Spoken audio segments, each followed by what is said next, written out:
Equation a minus b into x square plus b minus c into x plus c minus a equal to zero if the equation has equal roots prove that। Harveer भी नहीं आया ना आज? क्यों? 2a = b+c। और तू भी बड़ा सो नींद से उठ कर आया है। मैंने ही नहीं किया, ठीक से बैठ। चलो इसका किया सॉल्व, डी निकालो।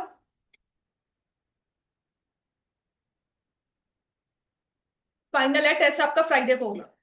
चैप्टर क्वाड्रेटिक इक्वेशंस काफी हद तक ये पूरा हो जाएगा। हम नेक्स्ट चैप्टर भी स्टार्ट कर देंगे, तो क्वाड्रेटिक इक्वेशंस जो भी वाइंड अप करना है, और मैं रिकॉर्डिंग्स भी तब तक अपलोड कर दूंगी। 5th, ठीक है, 5 जून।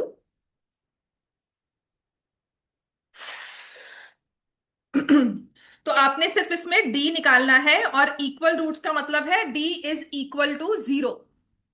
तुम काम करके आई होगी पक्की आया है ना? ना बड़ा साउस है बच्चा है मेरा। जितना बोलो उतना पक्का काम करके आती है। तेरे तो 100 आनी चाहिए। And you are actually working with that 100, है ना? है ना? वेरी। ठीक है, तो b माइनस सी का होल स्क्वायर -4 इंटू ए माइनस बी इंटू सी माइनस ए। समझ में आ गया ना? फिर आपने इसे मल्टीप्लाई करना है। मल्टीप्लाई करने के लिए भी मैंने आपको ट्रिक, जो मैंने आपको वैल्यूएबल इंफॉर्मेशन यहाँ पर दी थी कि 4 से मल्टीप्लाई पहले मत करो। ये दो बाइनोमियल्स को आपस में मल्टीप्लाई करोगे तो कभी गलती नहीं होगी। 4 से मल्टीप्लाई करके ना हम साइन को देख नहीं पाते ठीक से।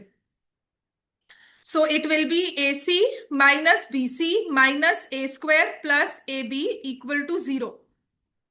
तो देखो b square plus c square -2bc, फिर -4ac plus 4bc plus 4a² -4ab। तो अगर अब भी स्टेज में हम -4 से मल्टीप्लाई करके साइन को ठीक से नहीं कर पा रहे, तो गलती हमारे में है।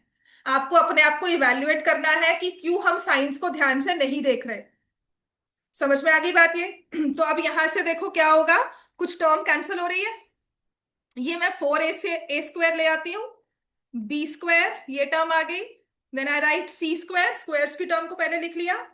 फिर ये -4ab को लेकर आ गई, क्योंकि पहले 4ab आना चाहिए। फिर bc वाली टर्म।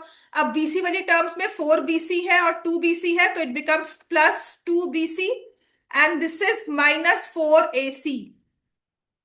याद करो क्लास 9th का चैप्टर नंबर 2, पॉलिनोमियल्स। हाँ, तो अगर ये क्वेश्चन मैं वहां देती कि इसको फैक्टराइज करो, तो मैं फिगर आउट करवाती कि देखो a² है, b² है, c² है, फिर ए बी वाली टर्म दिख रही है, बी सी दिख रहा है, ए सी दिख रहा है। वो 10th में आते आते ना वो 9th की यादें धुंधली सी हो जाती हैं, फिर हमें लगता है पता नहीं क्या आ गया और ये क्या प्रूव करना है। So in this is nothing but, इसको हम अगर थोड़ा रीराइट करेंगे ना, तो यहां तक ना, सच्ची कह रही हूं, हर एक बच्चा पहुंच जाता है। यहां तक पहुंचना कोई मुश्किल काम नहीं है। अब देखो माइनस साइन इस ए बी वाली टर्म में आया है, तो एसी वाली टर्म में भी आया है। तो कौन सी टर्म माइनस में होगी? ए वाली टर्म माइनस में होगी, तो मैंने इसे -2a लिख दिया। यही कहा था ना हमने क्लास 9th में। तो ये आएगा +2 × -2a × b +2 × b × c +2 × -2a × c। We are factorising the left hand side. तो ये बन जाता है -2a + b + c का whole square equal to zero.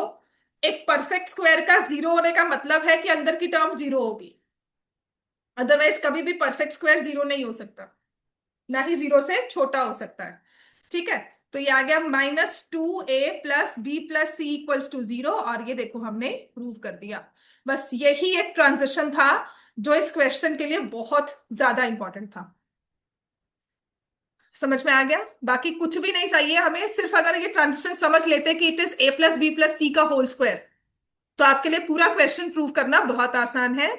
और बिकॉज क्वेश्चन नंबर जो इससे पहले वाला क्वेश्चन करवाया था ना m² वाला, वो पेपर में आया हुआ क्वेश्चन है। So we were thinking, I was thinking last year, और मुझे दिखा भी था एक दो सैंपल पेपर्स में कि ये क्वेश्चन पेपर में आ सकता है। समझ में आ गई बात है? ठीक है। नेक्स्ट लिखो। अब इसी में ना पॉलिनोमियल्स के क्वेश्चन कह लो या इक्वेशंस के क्वेश्चन कह लो, कुछ इस तरह से भी क्वेश्चन वर्कशीट में दिए हुए हैं आपके। If -4 is a root of equation x square +2x +4p = 0, find the value of k. बिल्कुल सही लिखा हुआ है। Find the value of k for which equation x² +p × 1 + 3k × x +7 × 3 + 2k = 0 has equal roots. और ये question मेरे हिसाब से तो पेपर में कभी ना कभी आया ही था। ठीक है, क्योंकि कंफ्यूजिंग है। आपको कहा जा रहा है -4 रूट है एक इक्वेशन का जिसमें p है, और वैल्यू निकालने को कह रहा है k की। तो ये p कहाँ काम आएगा? -4 तो कहा रूट है इस इक्वेशन का। रूट को कैसे यूज करते हो? रूट होने का मतलब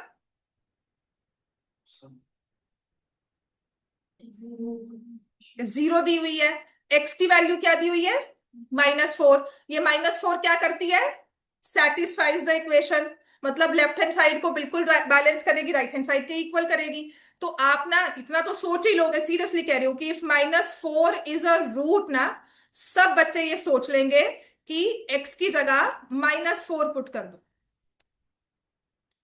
ठीक है, तो ये मेरे पास आ गया -4 का स्क्वायर 2 × -4, 4p = 0। ये मैं तब कह रही हूं जब आप मार्च में जाओगे ना, फेब में जाओगे, पेपर्स दोगे, तब तक ना ये चीजें बहुत इन्वेंट हो जाती हैं। ये तो सोच ही लेते हैं, अगर रेगुलरली पढ़ रहे हो ना, सीरियसली कह रही हो, सीरियसली पढ़ रहे हो, रेगुलरली कुछ ना कुछ पढ़ते जा रहे हो मैथ्स में, तो ये चीजें इनबिल्ट समझ में आनी शुरू हो जाती है कि ये तो हमें पुट करना है, आ जाएगा। ठीक है, 16 - 8 + 4p = 0। ठीक है, तो इससे p की वैल्यू क्या आ गई बच्चों? -2 आ गई सबकी।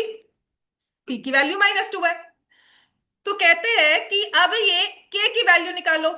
k तो मुझे यहां दिया हुआ है, तो ये p निकालने का मतलब क्या था? यहां मुझे p दिख रहा है ना, तो मुझे सिर्फ p की वैल्यू यहां पुट करनी है। समझ में आ गया? तो अब मैं क्या करूंगी? x² - 2, ये x को आगे लेकर आ जाओ, 1 + 3k, वैसे तो पीछे भी जा सकता है, so that we are clear कि हमारी एक्स वाली टर्म कौन सी है। +7 × 3 + 2k = 0। Now this equation has equal roots. ठीक है, तो उससे क्या हो जाएगा? फिर से इक्वल रूट्स का मतलब, बात सिर्फ यही दिमाग में आनी चाहिए कि डी जो है वो किसके इक्वल है? 0। तुम्हें है ही डी = 0 वाले क्वेश्चन। तो गिन चुनकर 3 हमारे पास एमसीक्यू है जहां पे रियल रूट्स लिखा होगा, जहां पे <0 मोर देन 0 की बात होगी, वो भी एमसीक्यू है। पूरे सॉल्यूशंस =0 वाले ही है, बिकॉज इन इक्वेशंस हमारे सिलेबस में है ही नहीं अभी। ठीक है, तो अब तुम्हारा डी अगर =0 है तो क्या होता है? चल बता Tarish. If D is =0 then?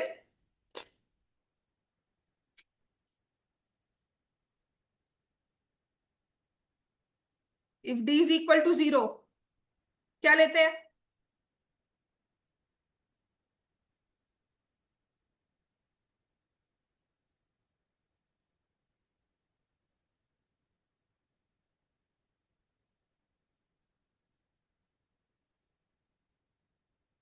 हाँ जी, डी इक्वल में क्या लेते हैं बता।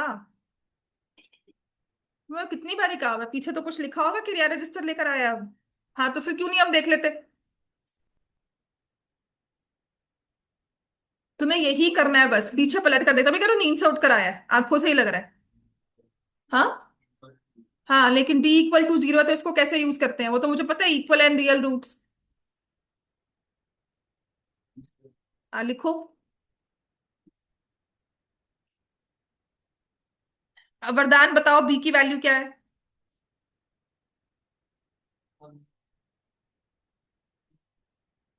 हम्म। माइनस और? हम्म, ब्रैकेट क्लोज करेंगे। हाँ, फिर क्या करेंगे इसको आप? इसको स्क्वायर में रखेंगे। चलो ठीक है, ए की वैल्यू बताओ बेटा क्या है? 1। और सी की वैल्यू बताओ? Very good. और ये इक्वल टू 0। सबसे जरूरी काम नेक्स्ट होता है कि वी शुड फिगर आउट कि एबीसी क्या है हमारे। ठीक है, तो विद साइन देखना है, चाहे यहाँ पे स्क्वायर हो गया।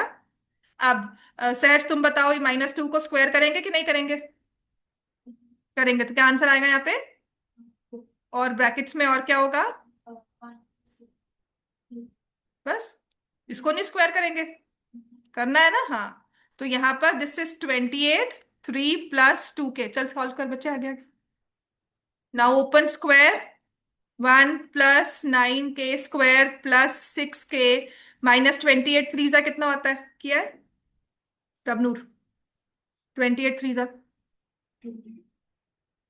कर कर कर, जल्दी से। मुझे तो पता है।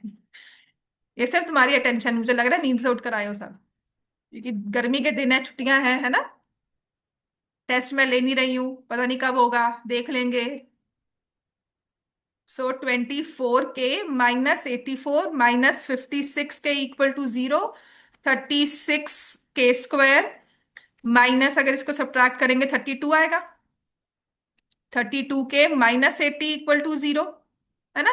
तो अब मैं इसमें से कितना कॉमन ले सकती हूँ? I can take 4 common. 9 के square -8 k -20 equal to 0। Now we need to factorise. 180 बन गए।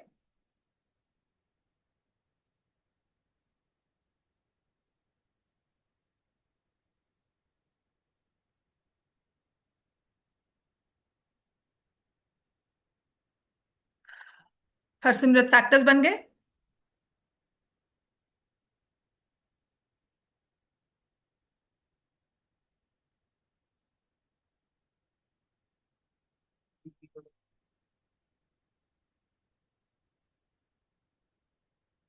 ठीक है, सो 9 के -2 + 10 के -2 इक्वल टू 0। के की वैल्यू 2 आ गई, के की वैल्यू -10/9। ठीक है, दोनों ही वैलिड हैं, क्योंकि इन दोनों से ही हमारा x² का कोएफिशिएंट 0 नहीं बन रहा। दोनों कहीं ना x² के लिए कुछ नहीं कर रहे हैं, तो वहां से बिल्कुल ठीक है, आंसर आ सकता है। समझ में आ गया ये? ठीक है, नेक्स्ट लिखो। नाउ क्वेश्चन लाइक दिस, ये पॉलिनोमियल्स में भी था, पर अगर यहां पर आ गया तो हम इसे कैसे करते हैं? नेक्स्ट लिखो। If the roots of the equation, if the roots of the equation x² plus mx plus 12 equal to 0 are in ratio 1:3, find the value of m।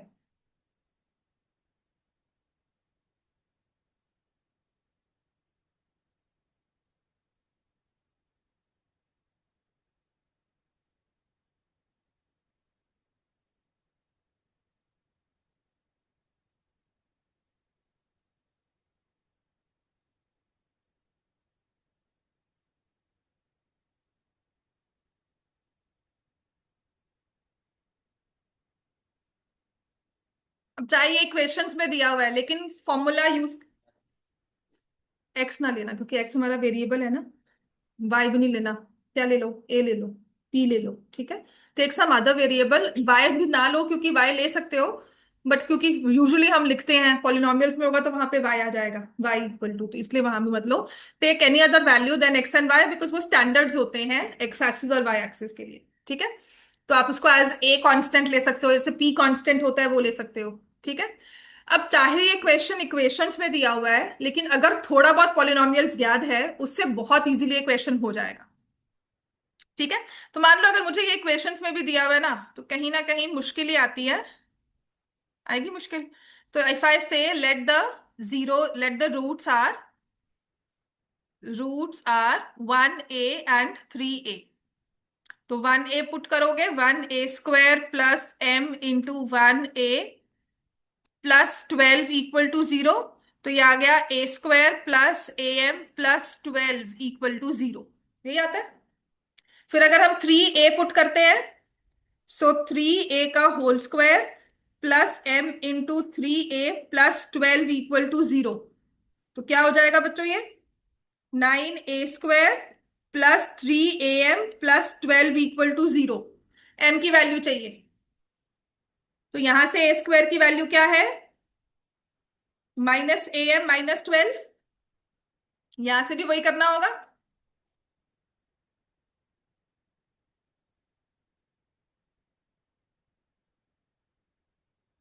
मतलब ये तो बातों में घूमना है। तो -9am - 108 +3am + 12 = 0, -6am, और कितना आ गया ये? -96। ठीक है, तो am का प्रोडक्ट जो है किसके इक्वल आ गया? 12, नहीं 16। फिर m की वैल्यू निकाल कर डालोगे या a की वैल्यू डालोगे, काम लंबा हो जाएगा। ठीक है, we are going by question, जहां पर इक्वेशन कहाँ है, रूट्स कहाँ है। मैं उन रूट्स के हिसाब से चल रही हूँ, मैं इक्वेशन के हिसाब से चल रही हूँ। काम लंबा हो गया, अब इसके बाद समझ नहीं आता क्या करें। तो यहां से हम एक ही वैल्यू डालेंगे इन टर्म्स ऑफ m, पूरी इक्वेशन में डाल देंगे, पूरी इक्वेशन m में बन जाएगी, m की वैल्यूज निकालेंगे। अब वही चीज हम कर सकते हैं। आ जाओ चैप्टर नंबर 2 के पॉलिनोमियल्स पर, जिसमें हमने क्या सीखा था? बार बार पूरी क्लास में मैंने एक ही चीज चलाई है। -b/a क्या था? Sum of zeros and product of zeros. मतलब एक चीज को मैं इक्वल टू जीरो करके इक्वेशन बना रही हूं, उसी चीज को मैं तुम्हारे लिए ना पॉलिनोमियल बना दूं। अब वो तो इक्वेशन सम ऑफ जीरोस, वो जो जीरो थी वो रूट्स बन गई। इक्वेशन अपने हिसाब से तो वो सेम रही, लेकिन इंटरप्रिटेशन अलग हो गई। तो अब हम क्या कर रहे हैं कि हम ले रहे हैं सम ऑफ रूट्स। हमारी इक्वेशन है x² + mx + 12 = 0। रेशियो है 1:3। So let the roots be 1a and 3a। Sum of roots क्या होगा? यहां पर जीरोस लिखते थे, यहां पर रूट्स लिख देना, कोई गलती नहीं होगी। ठीक है, तो सम ऑफ जीरोस -b/a हुआ। 1a + 3a को ऐड करके क्या बन रहा है? -m। समझ में आ गया? 4a की वैल्यू क्या आ रही है? -m। बहुत अच्छे से। प्रोडक्ट ऑफ जीरोस बताओ।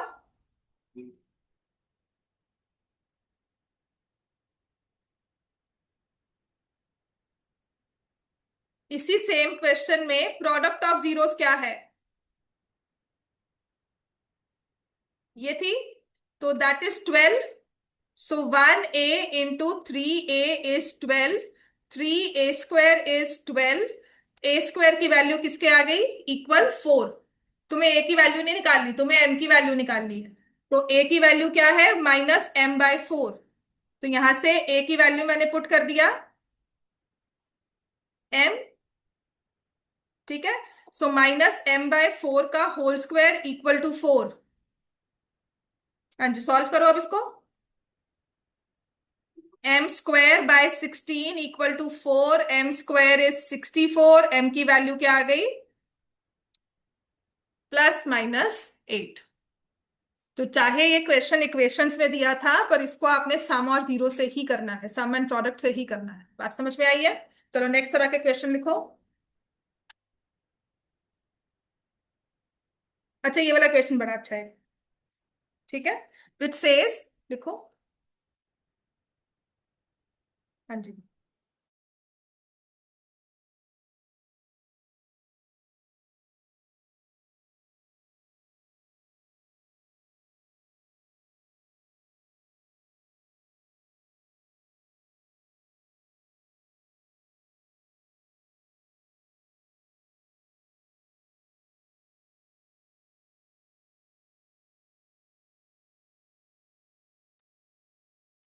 क्वेश्चन नंबर, ये वर्कशीट में दिया हुआ है। द इक्वेशन 2x² है MCQ, +2 × p + 1 × x + p = 0 has roots that are, और पी के बारे में दिया हुआ है पी इज रियल नंबर। ठीक है, तो आप क्या बताओगे? इक्वल रूट्स है, equal in magnitude, opposite in sign, then c part irrational, then d part real. चलो, अब आपके रूट्स के बारे में पूछा हुआ है। इक्वेशन में एक कांस्टेंट है p, कि p की कोई वैल्यू है जो रियल वैल्यू है। अब इसके बेसिस पर मुझे बताना है कि इसकी नेचर ऑफ रूट्स क्या होगी। रूट्स क्या होंगी? इक्वल रूट्स होगी, equal in magnitude, opposite in sign होगा, इरैशनल होगी, क्या होगी? तो उसके लिए पहले तो क्या निकालना होता है? रूट्स के बारे में बताने के लिए क्या निकालना होता है? डी। तो डी निकालोगे। डी क्या होता है? क्या होता है, कैसे निकालते हो D? -b²। b² -4ac। Roots की नेचर बताने के लिए हम देखते हैं कि डी क्या है। जीरो के इक्वल है, लेस देन जीरो है, मोर देन जीरो है। लेकिन डी अपने आप में क्या है? It is equal to b² -2। इसका फॉर्मूला क्या है? डी किसको बोलते हैं, कैसे कैलकुलेट करते हैं? ठीक है, तो बी क्या है इसमें? एक्स की टर्म सही से दिख रही है हमें? 2 × p+1, इसका स्क्वायर कर देंगे, -4। ए कितना है? 2। और सी कितना है? p। तो ये वैल्यू निकालेंगे, 4p² + 1 + 2p - 8p। So this is 4p² + 4 + 8p - 8p। ये कैंसिल हो गया, तो ये मेरे पास आ गया 4p² + 1। 4 कॉमन लिया, p² + 1। तो रूट्स को क्या बोलोगे? इक्वल बोलोगे। इक्वल रूट्स आएंगी। इक्वल रूट्स के लिए क्या कंडीशन होती है? D should be equal to zero. तो वो तो नहीं आ रहा क्योंकि ये तो पी वैल्यू है। अब मैं पी को जीरो भी ले लूं तब भी मेरे पास जीरो नहीं आ रहा, पॉजिटिव। दूसरी चीज, equal in magnitude, opposite in sign, वो तब होता है जब हमारी linear term equal to zero आए। ठीक है ना, वो भी नहीं हो रहा। लेकिन इसके चीज के बारे में अगर मुझे इररेशनल रूट्स बतानी है, तो डी जो है, क्या वो परफेक्ट स्क्वायर दिख रहा है आपको? क्या डी परफेक्ट स्क्वायर है? क्या इसको मैं स्क्वायर रूट में लिखूंगी और स्क्वायर रूट साइन हट सकता है किस तरह से? ये 2 हद से हद बाहर आ जाएगा, p² + 1 रह जाएगा। है ना? समझ में आई बात ये? राइट। तो इसका मतलब इसमें जो मुझे सबसे एप्ट ऑप्शन लगता है कि मुझे पता है डी जो है वो परफेक्ट स्क्वायर नहीं है। डी जो है वो परफेक्ट स्क्वायर नहीं है। So I will mark irrational roots. I will mark irrational roots, क्योंकि x² में p नहीं है। तो x² में हमारे पास कोएफिशिएंट्स क्या होंगे? x² का जो कोएफिशिएंट है ना, वो एक रैशनल नंबर है, इरैशनल नंबर नहीं। ठीक है, सो p इज यहां पर इरैशनल। क्लियर हो गया? नेक्स्ट लिखो। अब ऐसा ही कुछ क्वेश्चन दिया हो हमें।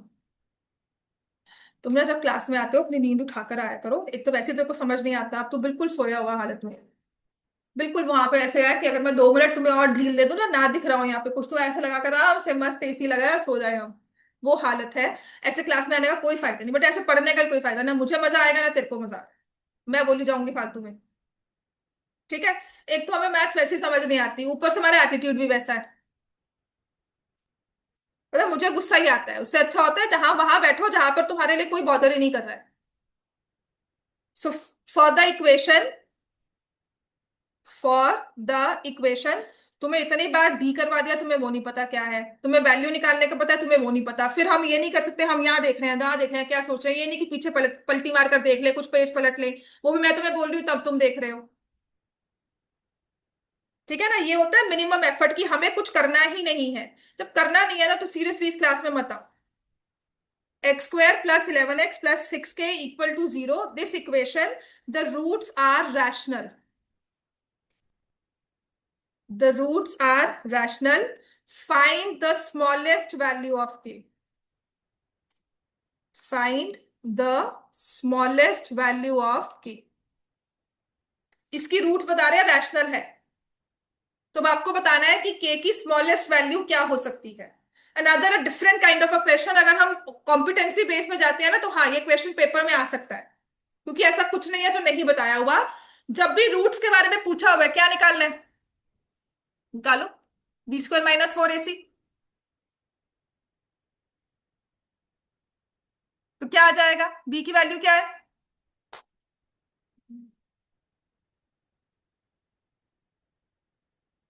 तुमने निकाला 121 - 24k।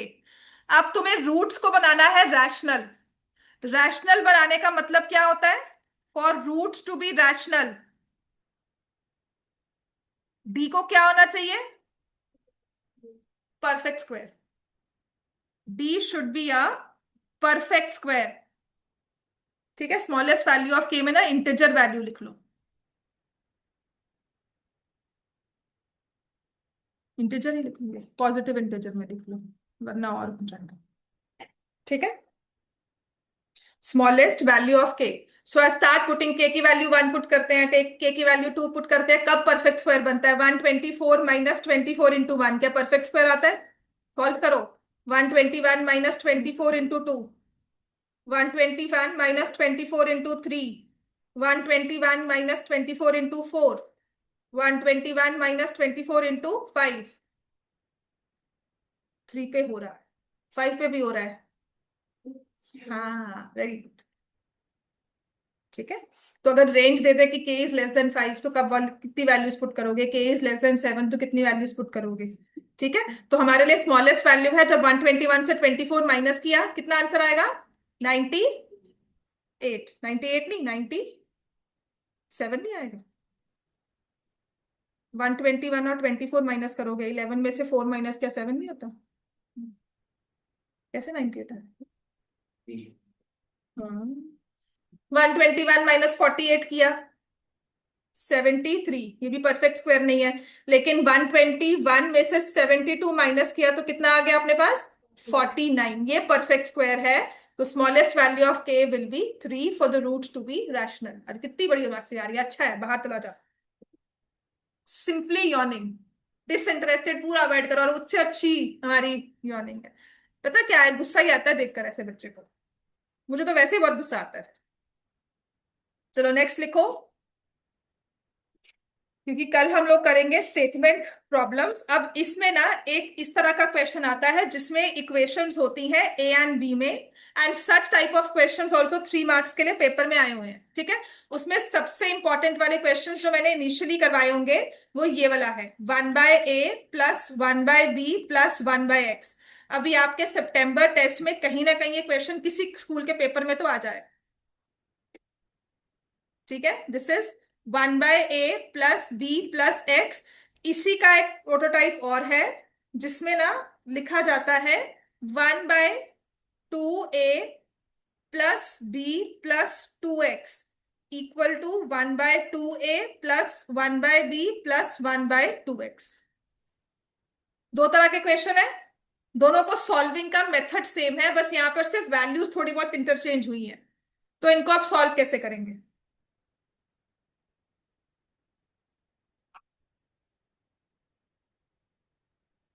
ठीक है, तो जब मैंने आपको ये फर्स्ट वाला क्वेश्चन करवाया था, मैंने हमेशा कहा था कि this is solve with the principle कि bring the values of x together. जब भी इक्वेशन को सॉल्व करते हैं तो हमारा सबसे पहला प्रिंसिपल होता है कि एक्स की वैल्यूज को इकट्ठा कर लो। तो मैं एक्स यहां ले गई, 1/a 1/b अलग तरह से रह गए, यहां पर एलसीएम लो। ठीक है, तो ये आ जाएगा x minus a minus b minus x upon x into a plus b plus x equal to b plus a upon a b. तो यहां से x एंड x कट जाता है, ऊपर न्यूमरेटर में माइनस कॉमन लेंगे तो a प्लस बी रह गया, और नीचे है x प्लस ए प्लस बी प्लस एक्स। दो चीजें चेक करनी है, दो चीजें ध्यान रखनी है, उसके बाद ये क्वेश्चन अपने आप ही सॉल्वेबल है। कुछ भी फैक्टर्स नहीं बनाने, कुछ भी फैक्टराइज नहीं करना, कोई फॉर्मूला नहीं लगाना, एवरीथिंग सब पका पकाया मिलता है हमें। ध्यान रखने वाले पॉइंट्स क्या है? The first thing, to bring the values of x together. पहला स्टेप जिसको ये आता होगा वो क्वेश्चन को कहीं ना कहीं तक तो पहुंचा देगा। दूसरा स्टेप है यहाँ पे माइनस कॉमन लेना है, और ये a माइनस बी कैंसिल होगा. So now the point to be taken care of is ये -1/x into a plus b plus x बनता है, और ये है 1/ab. ये माइनस साइन को इग्नोर नहीं करना, बच्चे कर देते हैं. ठीक है, दो चीजें समझ में आई कि एक तो बच्चों को समझ में आ जाएगा, याद रहेगा कि मुझे एक्स को इकट्ठा करना है, तो वो कहीं ना कहीं आधे पे पहुंच गया. बस दूसरी जगह पे ध्यान रखना है कि ये -ab, फिर मैंने क्रॉस मल्टीप्लाई किया और इनको भी मल्टीप्लाई कर दिया, तो ये देखो बन जाता है ax plus b x plus x square equal to -ab. बस यहां पर ये ध्यान रखना, तुम्हारे पास ये पूरा सॉल्व्ड क्वेश्चन है, अब कुछ भी नहीं करना. एक्स स्क्वायर प्लस ए एक्स. बच्चे कहते हैं मुश्किल है, मैं कहती हूँ सच में कि इससे इजी क्वेश्चन कोई और नहीं होगा. क्या तुम्हारे पास रह गया? खुद फैक्टर्स बनकर आ चुके हैं.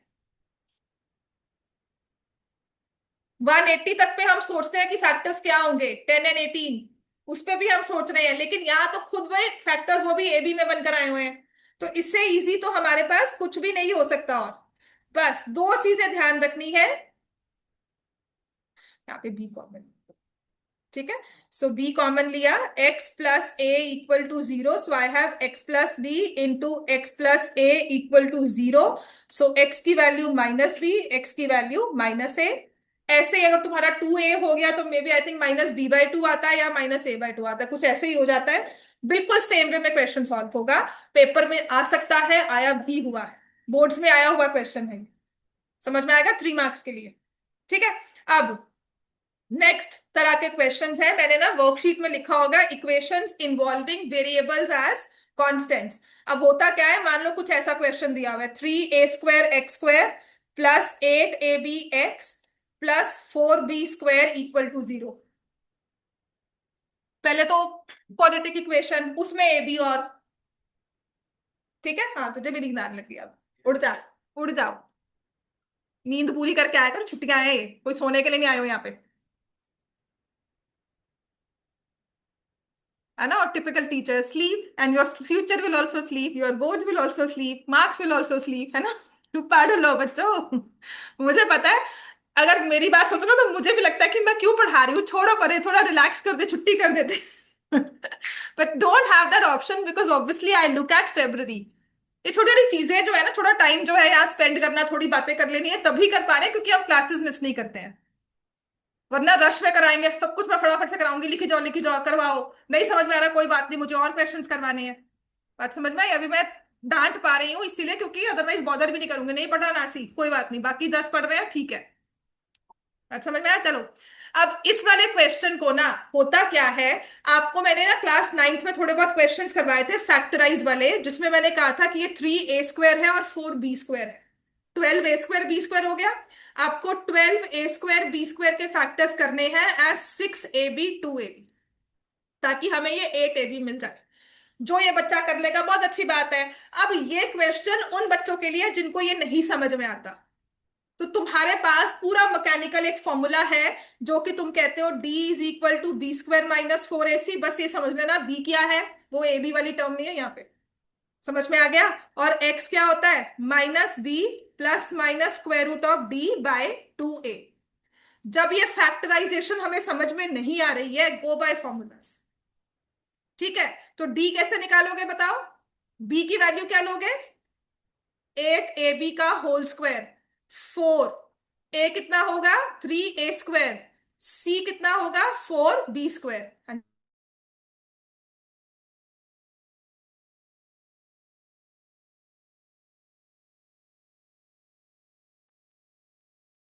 ठीक है, सो ये आ जाएगा 8ab² -4 3a² 4b².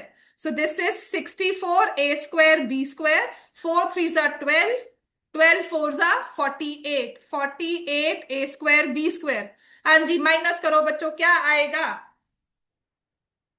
16 आ रहा है.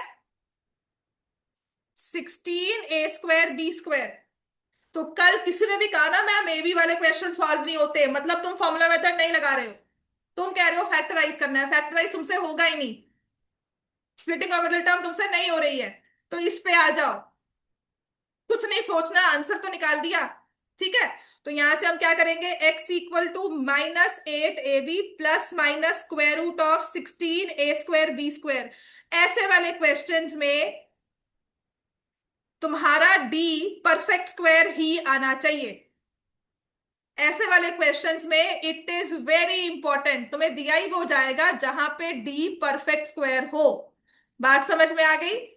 डी परफेक्ट स्क्वायर नहीं है तो तुम अपने क्वेश्चन को 4 5 6 बार चेक करो कि परफेक्ट स्क्वायर क्यों नहीं आ रहा, कहां गलती कर रहे हो। तो x इक्वल टू -8ab प्लस -4ab बाय 6a²। तो 8ab एक बारी -4ab करोगे और एक बार -8ab में +4ab करोगे and then divide by 6a²। You will get two values of x neat and clean way में, तुम्हारा बिना कटिंग से आंसर आएगा। समझ में आ गया? ये क्वेश्चन पेपर में आया हुआ है। ऐसे ही तरह के क्वेश्चंस इससे भी डिफिकल्ट आपके प्री बोर्ड्स में भी आ जाता है। कॉन्वेंट के पेपर में एक बार आया था after like some 3 4 years back, और बोर्ड्स में भी आया हुआ है लाइक सम 2 3 years बैक। तुम्हारे वाले रीजन में ना आया हो, किसी और रीजन में आ गया हो, पर वो शफलिंग होके अगर तुम्हारे पास डिफिकल्ट पेपर आ गया तो हम क्या करेंगे। समझ में आ गई बात? ये चलो नेक्स्ट लिखो। समझ में आ गया ना ये? नेक्स्ट ऐसे ही क्वेश्चन है। मान लो तुम्हें कुछ ऐसा दिया हो, 12ab x² -9a² -8b² into x -6ab equal to 0, a and b not equal to 0।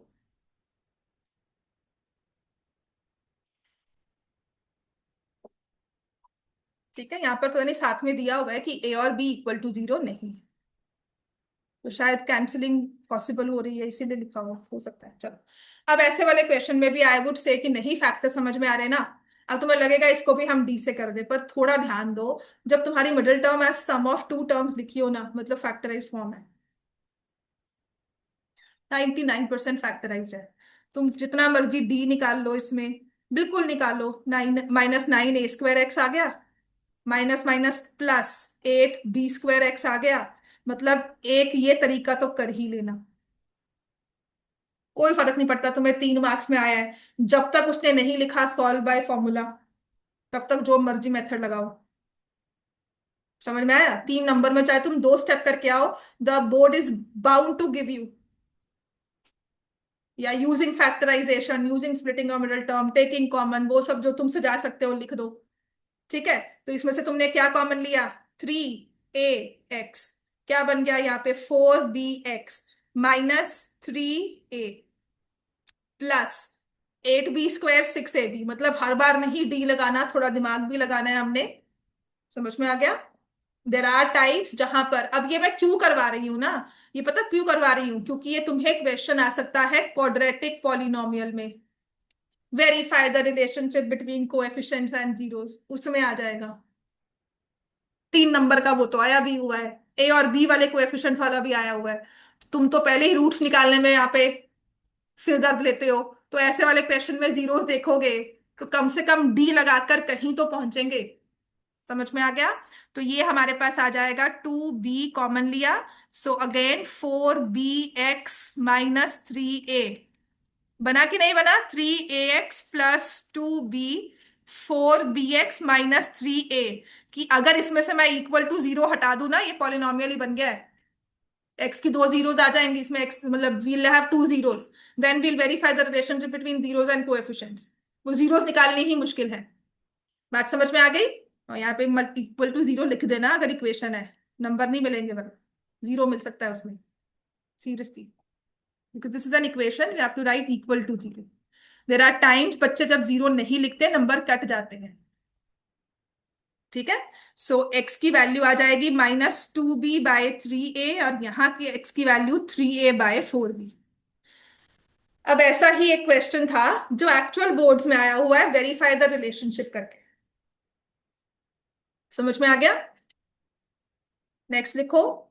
ये वाला क्वेश्चन था, which is ab x² -b² plus b² -ac into x -bc equal to 0। ये इक्वल टू जीरो नहीं दिया था। For the polynomial verify the relationship between zeros and coefficients. Panic alert होता है जब एबीसी देख लेते हैं। माइंड ना हाई अलर्ट मोड पे हो जाता है कि हाँ ये क्या आ गया, और इसको कैसे फैक्टराइज करेंगे। और इससे इजी कोई चीज नहीं हो सकती, बिकॉज आपको सब कुछ लिखा हुआ है। क्या करना है? A b x square plus b square x minus a c x minus b c equal to zero. तो यहां से हमने बी एक्स कॉमन लिया, ए एक्स प्लस बी, यहां से माइनस सी कॉमन लिया, फिर ए एक्स प्लस बी। बताओ, जितना बड़ा क्वेश्चन था उतना ही इजीली सॉल्व हुआ है। बी एक्स माइनस सी, तो एक्स की value C by B minus B by A. तभी तो कह रही हूँ। ठीक है। तो उसके बाद अगर मुझे वेरीफाई करना है तो सम ऑफ जीरोस है c plus b plus minus B bye.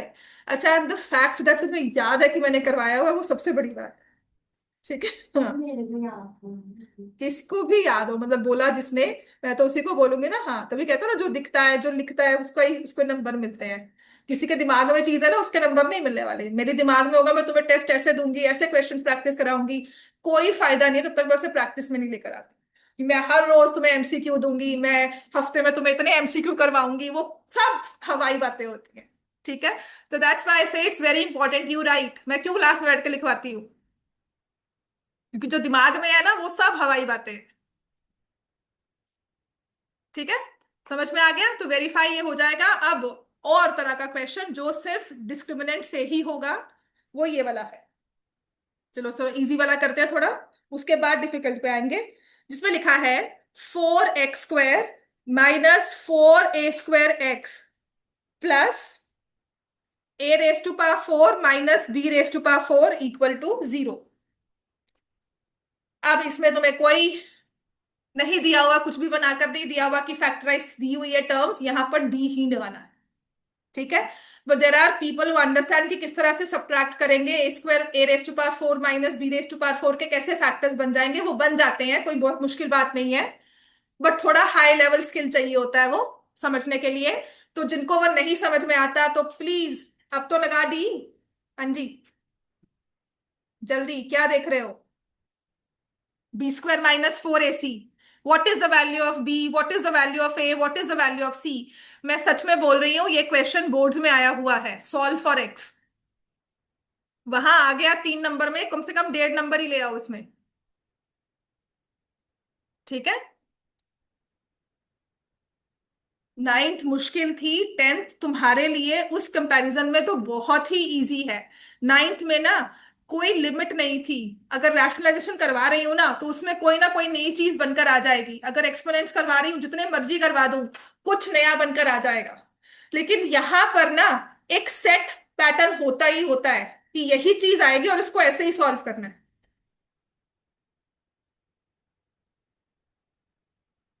Factors किए हैं तुमने कि फॉर्मूला? जिसके बिना फैक्टर्स बताऊं कैसे करना है? ये फैक्टर हो जाएगा, क्या होगा? हाँ, वेरी गुड। 2 फैक्टर्स हो जाएंगे। अब तुम्हें a² रखना है। हाँ, ये तो 4, नहीं नहीं कुछ नहीं करना। 4 हो गया ना, तो 4 × a² × b² चाहिए ना। तुम्हें a² रखना है, b² कैंसिल होना चाहिए। ठीक है। वो तभी होगा जब आप कर रहे हो a² माइनस b² प्लस, या a² plus b² minus a² minus b²। 2 term split हो गई। अब तुम्हें 4 चाहिए, तो 2 इसके साथ जाएगा और 2 इसके साथ जाएगा। बात समझ में आई? तो स्प्लिटिंग कैसे हो जाएगी? मत देखो तुम, फॉर्मूला ही लगा, तो कम से कम वो लगाना सीख जा, ये मत सीख। मैं उन्हें ही सॉल्व कर रही हूँ। 4x² minus 2। ये तब होता है जब क्विकली हमें काम करना है, या कल कॉम्पिटिशन्स में जाते हो कहीं भी, क्विकली फिगर आउट करो, चाहे फॉर्मूला मेथड ही लगा लो। अब माइनस चाहिए था तो मैंने माइनस पहले लिखा, है ना? हाँ। बस उसके बाद ना आपके a² के साइन सेम होने चाहिए। ये ना हो कि माइनस यहाँ रखकर तुम्हारा a² है वो कैंसिल हो जाए। हो जाएगा ना यहाँ पे? हाँ। तो वो नहीं करना फिर। ठीक है।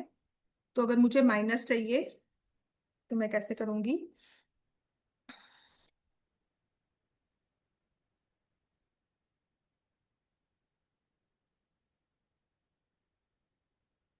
तो माइनस दोनों को ही लगाना पड़ेगा ना, दोनों में माइनस लगाना पड़ेगा, दोनों में माइनस लगेगा। -2, ये भी -2। ठीक है, तो यहाँ पर माइनस हो गया, इसका भी साइन चेंज हो गया। और ये तो तुम्हारे पास a⁴ b⁴ 0 है। अब यहाँ से तुमने एक्स एक्स मत भूलना है तो। हाँ मैं कह रही हूँ ना यहाँ पे, ये हाई लेवल स्किल होता है कि जब आप सब कुछ सॉल्व करो, ये 2x आ गया, और यहाँ से आ जाएगा -a² + b², और ये भी आ जाएगा -2 लोगे, नहीं 2 नहीं लोगे, a² - b² कॉमन लोगे, और ये आ जाएगा 2x ये भी माइनस आ गया ब्रैकेट्स में, a² + b²। समझने की बात है, जो समझ जाएगा ना, जिसका मतलब थोड़ा बहुत दिमाग चल रहा है, तो वो समझ जाएगा कि फैक्टराइज कैसे किया, फिर साइंस का ध्यान रखना है, और फिर एक्स लगाना है। मल्टीपल लेवल यहाँ पे मतलब हाई अलर्ट मोड में रहना होता है इसमें। तो फिर ये मेरे पास एक तो एक्स की वैल्यू आ गई a² - b²/2, और यहाँ से आ गई a² + b²/। ये बस लंबा मेथड है जिसमें सोचना नहीं है। This is not thinking, this is actual thinking.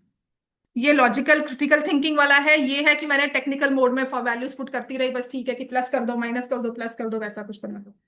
ठीक है। हाँ, इसमें ध्यान रखना होता है मल्टीप्लिकेशंस में। ये नहीं कि ये भी बहुत इजी है, इसमें भी आपको मल्टीप्लिकेशन पे ध्यान रखना। तो जो क्वेश्चंस दिए हैं ना, कोशिश करना इस वे से करने की। कुछ नहीं होता, बस थोड़ा सा ना लेवल ऑफ अंडरस्टैंडिंग बढ़ जाता है। कोई मेथड मैं गलत सही नहीं मानती हूँ ना, मैं कहती हूँ कि नहीं ऐसे ही करना है, ऐसे करना वैसे करना, मैं कभी नहीं कहती हूँ। क्योंकि सिर्फ आपको ना समझ में आना चाहिए। अब ये देख, मैं इसमें कहूँ कि नहीं ये तो बहुत इजी हो गई, तो और भी आसान है। ये देख, ये तो कितना अच्छा हमारे पास है ना। पर वो है कि क्रिटिकली सोचकर हम कर रहे हैं, तो एक अलग थ्रिल होता है उसका। बाकी तो अपनी मर्जी होती है। 4x² नहीं, सॉरी, x = -(-4a² +-√16b⁴। अब मैं को नहीं जी ये तो बहुत इजी नहीं हुआ, ये तो और भी इजी है ना, क्योंकि डायरेक्टली डी निकला, एक सिंगल टर्म, उसको स्क्वायर रूट किया, प्लस माइनस किया, तुम्हारे पास आंसर है। वहां पे बहुत लेवल पे ध्यान देना होता है। ठीक है, समझ में आ गया। चलो एक क्वेश्चन और। चलो, मेरी आदत पूछो, चलो बोलो। करो। हो गया बच्चे सबका answer. Answer is a² + b²/2, a² - b²/2। इसमें जो आंसर आएगा, a² + b²/2 आएगा, a² - b²/2 आएगा। समझ में आ गया। वही आएगा। अब चलो ऐसे ही ले लो एक क्वेश्चन जिसमें ये भी सारा फैक्टराइज है। हाँ, अब ये सारा डिफिकल्ट वाला है। 9x² -9 × a + b × x +2a² +5ab + 5b। अच्छा, ये क्वेश्चन ऐसा था, कोविड के टाइम पर ना ऑनलाइन क्लासेस थी, so students had joined after Covid. तो मैंने अपने आप से ना बड़ा मुश्किल सा क्वेश्चन दिया, and there was one child, उसने कर लिया। तो मैंने कहा तुमने कैसे किया है, कहती हमें क्लास में आज ही करवाया। ठीक है, हाँ, कॉन्फिडेंस से थी, अच्छी मैम क्लास में आज ही करवाया था, मेरे को आता है ये करना। मैंने बहुत अच्छी बात है। हाँ जी, इसमें भी डी निकालना है।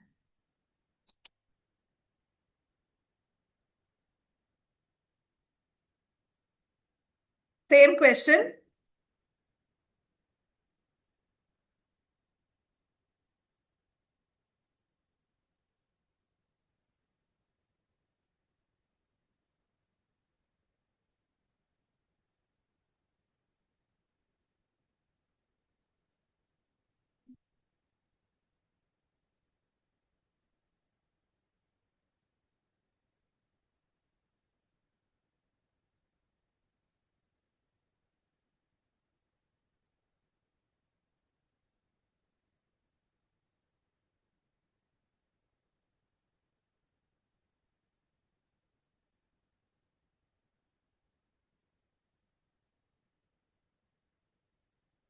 लेकिन लगता है कि डी वाला मेथड जो है that is a little difficult one, बड़ा मुश्किल होगा। लेकिन अगर थोड़ा बहुत हमने क्लास 8th में एल्जेब्रिक एक्सप्रेशंस को अच्छे से पढ़ा होगा ना, तो ये क्वेश्चन सॉल्व करना मुश्किल नहीं। क्लास 8th के एल्जेब्रिक एक्सप्रेशंस अगर पसंद आते थे, वो मल्टीप्लाई करना फिर टर्म्स को कैंसिल करना, तो फिर ये चीज तुम्हें मुश्किल नहीं लगेगी। ठीक है। एंड अदर थिंग, बाकी जैसे भी करना है, तुम्हारा आंसर सही होना चाहिए। हाँ, ये नहीं कि टेढ़ा मेढ़ा करके कुछ भी पहुंच गए। Follow the correct procedure. तो ये मेरे पास आ गया 9a² उसके बाद -18ab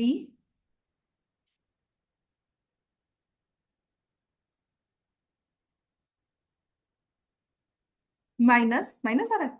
नहीं, ये मैंने 5b² लिखा है बच्चों, गलत है, ये 2 होगा। हाँ, ये 2 है। मैंने कहा था ना परफेक्ट स्क्वायर होना चाहिए।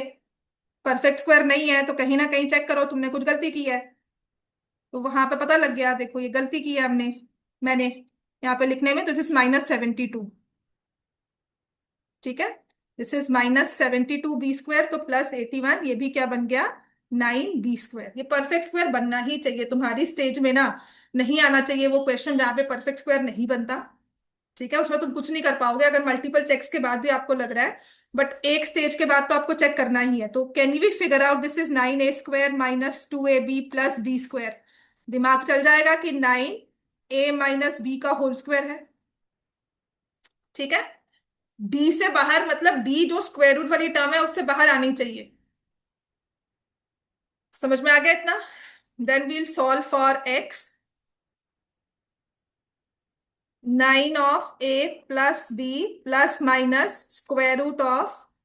√9a - b का होल स्क्वायर अपॉन 2 × 9। तो ये आ जाएगा 9a + b ± 3a - b as upon 18। तो अब 9a + 9b +3a - 3b/18 लिख दिया। और सेकंड टर्म मेरे पास आ जाएगी 9a + 9b - 3a + 3b। एक बार प्लस के साथ एक बार माइनस के साथ। तो 9 + 3 = 12a। 9 - 3b +6b/18। 6 कॉमन ले लेना। और दूसरे में देखो 6a + 12b/18, फिर 6 कॉमन। तो एक बार 2 आ रहा है ए के साथ, एक बार 2 आएगा बी के साथ।